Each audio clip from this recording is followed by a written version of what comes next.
Many thanks for staying with us on VSA. Now, we're talking about the Africa Climate Summit 2023, which is an AU summit that has commenced.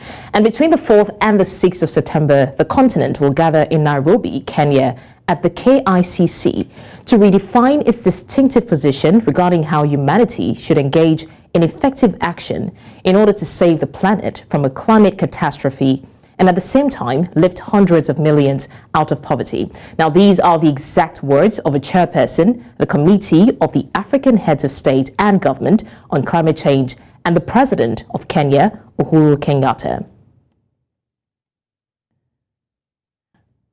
This summit is a moment to imagine a bold and radically affirmative African future.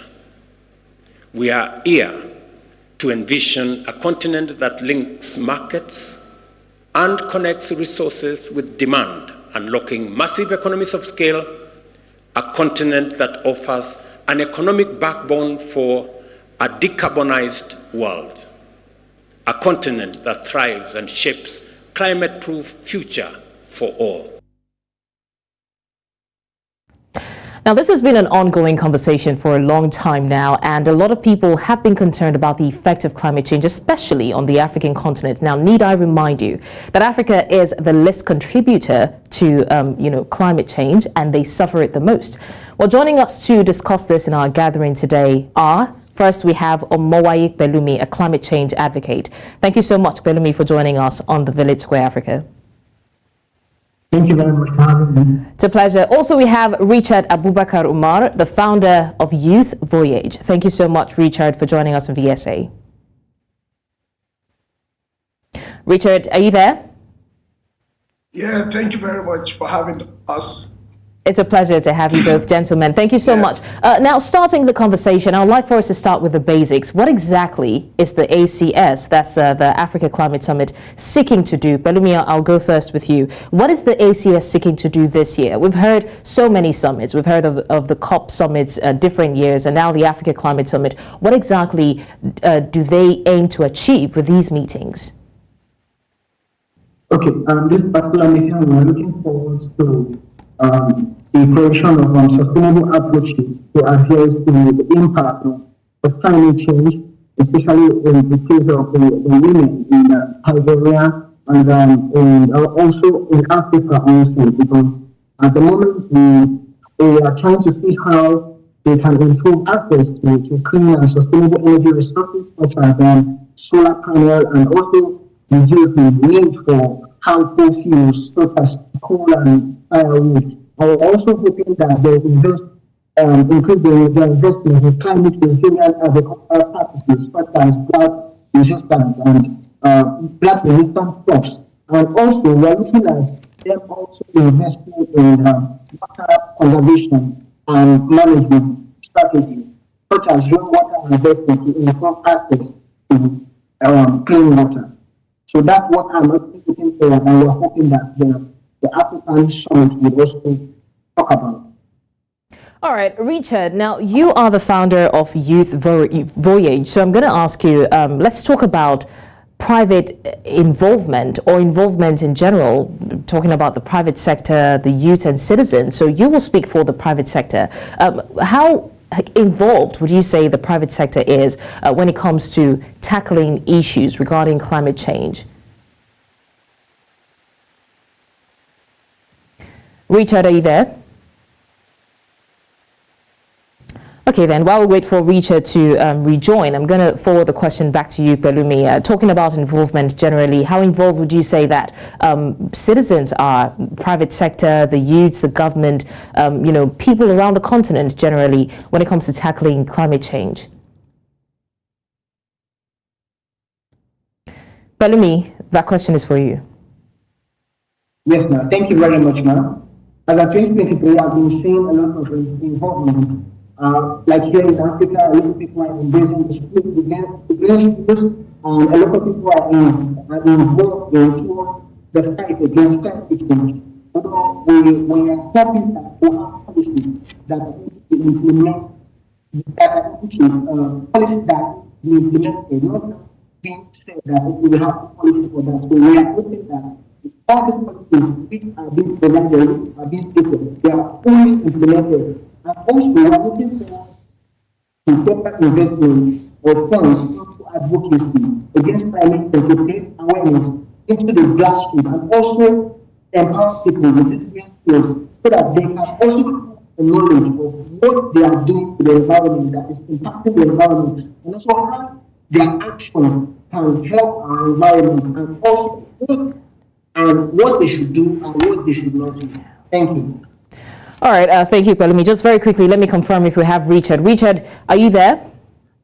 Can you hear me now? Yes, I can, Richard. Can you hear me? Yeah, I can hear you. Okay, before you went off, I was asking about the issue of involvement. And since you are the founder of Youth Voyage, I was asking how involved the private sector is, including the youths, the citizens, all-rounder. But you would focus more on the private sector because you would know more about that. So how involved would you say that people are when it comes to tackling the issue of climate change?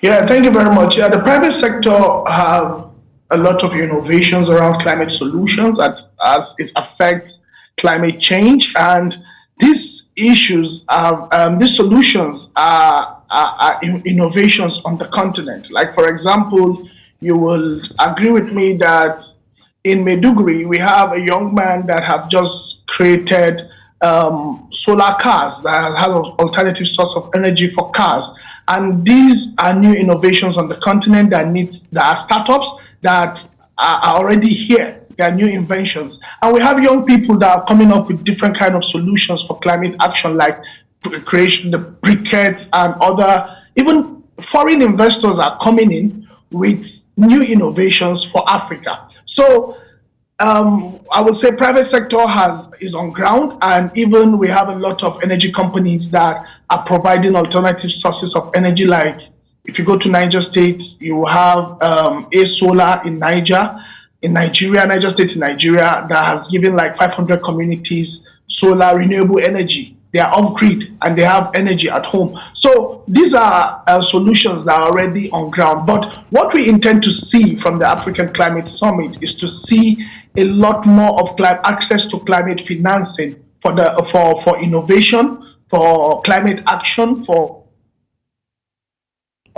solutions on gravitative sources of income for the communities. Because definitely, if you really want to achieve climate solutions, you have to tell people to stop what they are doing, especially like charcoal making, tree felling, which are lucrative businesses for a lot of communities in Africa. So if you're going to alternate that with briquettes making, then you have to domesticate that particular technology so that the local communities can have an alternative source of income. That's where the green economy comes in. That's where the issues of the blue economy even comes in, especially communities living around the riverine areas, especially communities around the oceans, so that they can now maximize their resources and see how they could get better livelihoods. And the private sector, we have to look at how we can domesticate, localize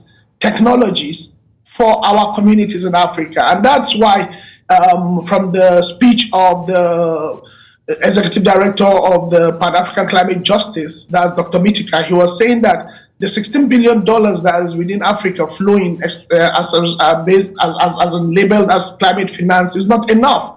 That Africa is looking at $160 billion to $240 billion as what it could be termed as enough annually to provide a lot of technologies if we really want to achieve the transition we're talking about, to transition to renewable energy. So these are issues, and these are lucrative businesses around them side by side. So we have to look at a way we could ensure that climate finance gets to the right channels, inventors, innovators on the continent have access to climate finance in order to expand the technology and make it affordable and available for the African populace who are vulnerable communities. Okay, Richard, it's a good thing you mentioned climate financing. Thank you so much for that, because that will bring me to my next point. Now, Pelumi, at the COP26, there was a salient point that was raised, and that was the issue of financing. Now, at that time, the African continent was heavily dependent on the West, and for some reason, the Western countries couldn't fulfill their promises to finance at least a portion of, tackling climate change issues. So that brought us back to depending on the African continent for, to find a way forward. Now, my question is, now that we are depending on ourselves, to bring ourselves out of this problem, even though we didn't cause it initially, would we say that borrowing is still an option? And if it is, isn't that going to set us backward?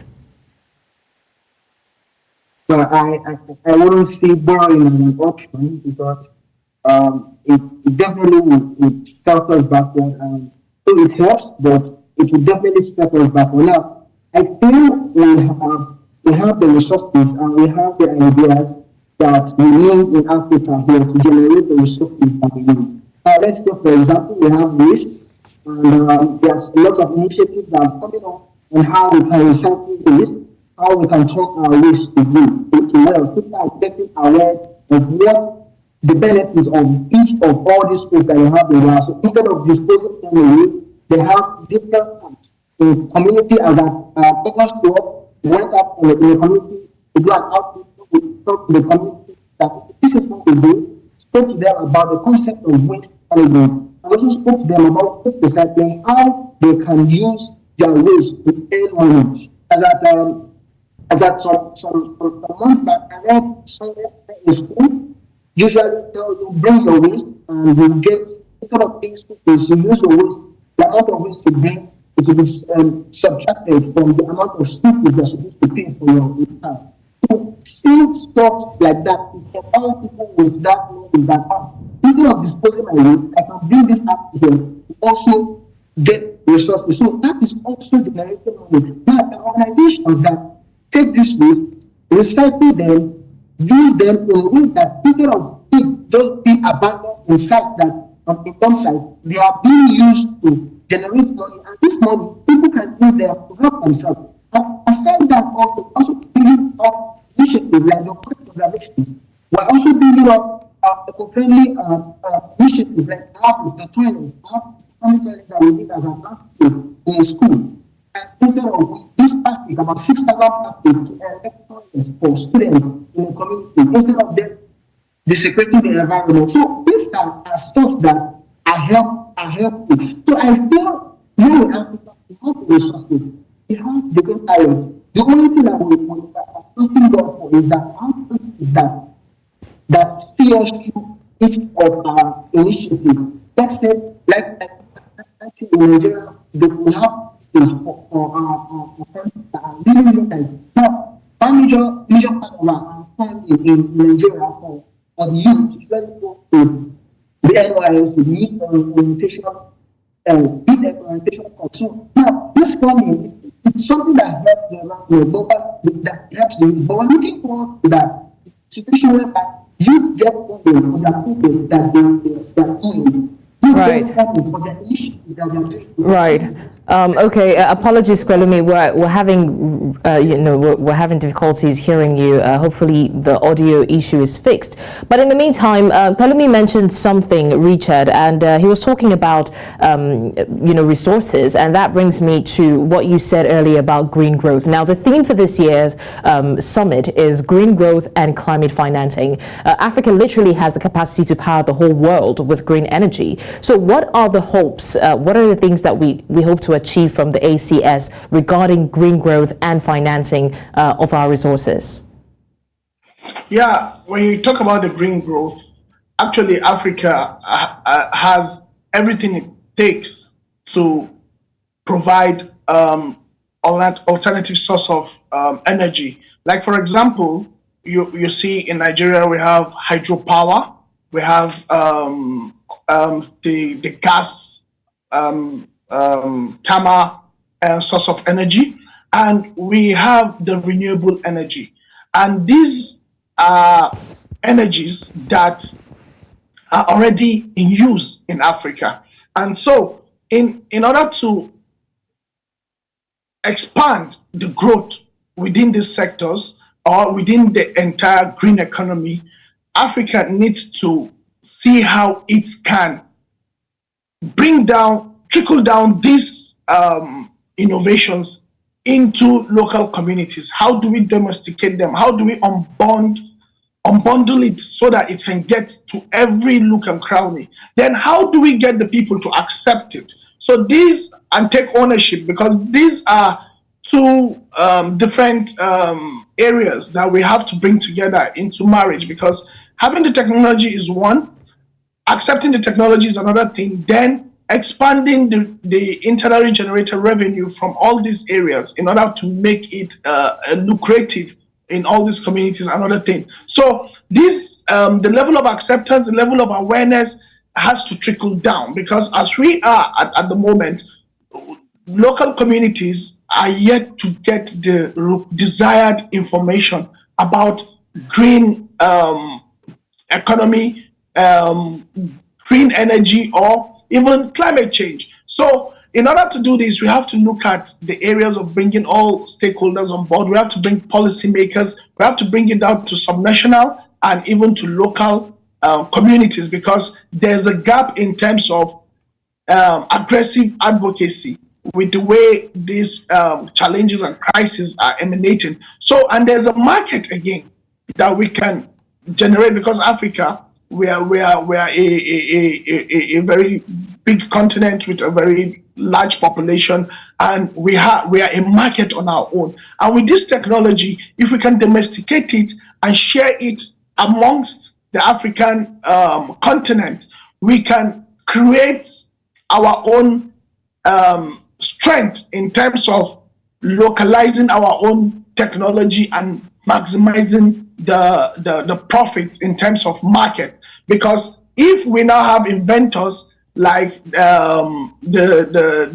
renewable energy cars, and we can, in Nigeria, we can as well maximize, open up that market and start mass production and share that technology with other African countries. And if we have somebody in Kenya and in Madagascar or in South Africa with another innovation, like we have the Save 80 kind of cooking stoves that is localized, where you need less 20% of firewood than the 80% allow the forest grow. If we can localize that and increase that and enshrine all these technologies and share them across the continent, open up our green economy market on the continent, and see how we can drive these technologies into each other.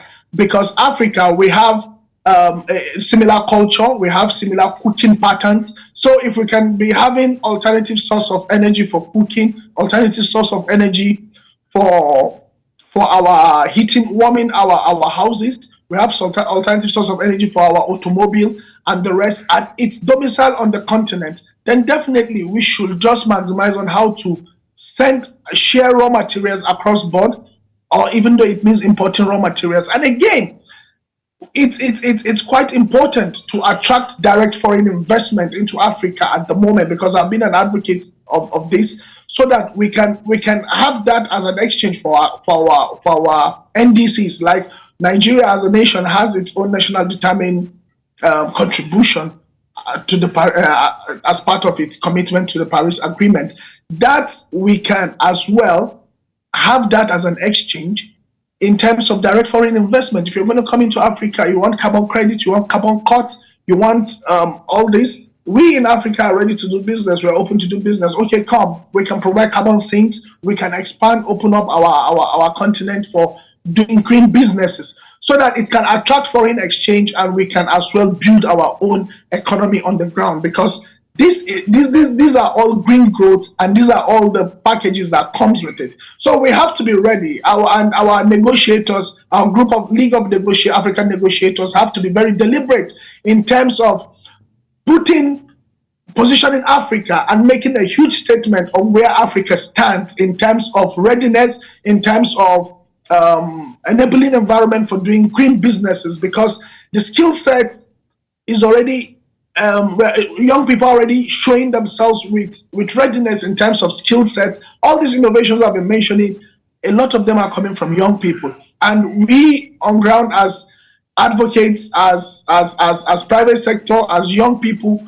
we are also on the campaign in ensuring that our policymakers make enabling laws that will attract all this investment to Africa. It's not about getting climate finance, but how ready are we in terms of implementation? How ready are our young people in terms of skill set? How ready are our community in terms of awareness and readiness to accept this? So this is a collective effort in understanding that the green economy is a new sector that is going to help address climate issues globally, and as well with our own living culture and attitude to what we do. So these are very important highlights that we have to be very deliberate about in order to ensure that we have this green growth as a nation and as a continent. Thanks a lot for that, Richard. Now, we mentioned earlier that borrowing is a bit of a setback when it comes to tackling these issues, but we cannot deny that that is not the only setback. I mean, looking at the wars and the coups that have been taking place on the African continent in recent times, it's a cause for concern. I mean, we've had coups in Burkina Faso, in Niger, the most recent of which is Gabon. Now, isn't this, the wars and the coup, going to be some sort of distraction from fighting a unified cause when it comes to climate change? Apologies, Richard. Let me confirm if we have Pelumi with us. Pelumi, are you there? Yes, I am. Okay, so Pelumi, I was talking about the wars and the coups being a distraction. You know, you mentioned earlier that borrowing can be a setback when it comes to fighting climate change, but we also have the wars and coups that is bedeviling us on the African continent. What is your thought on that? Well, I've been following up on the stuff that has been happening. I'm hoping that the FOR will be able to reach common ground to achieve in this particular countries where these coups are happening, because aside the fact that it's affecting the climate movement and advocacy, it also affects the economic and social political growth of the country. So we have lots of youth who are from this region also who would want to come out and carry out campaigns or bring out themselves or carry out advocacy, but are unable to do so because of all the instability that's happening in the country. So I'm actually looking forward to ECOWAS reaching a common ground with these countries that so that peace can be restored and we can get back to carrying out our unified goal towards climate change. Thank you.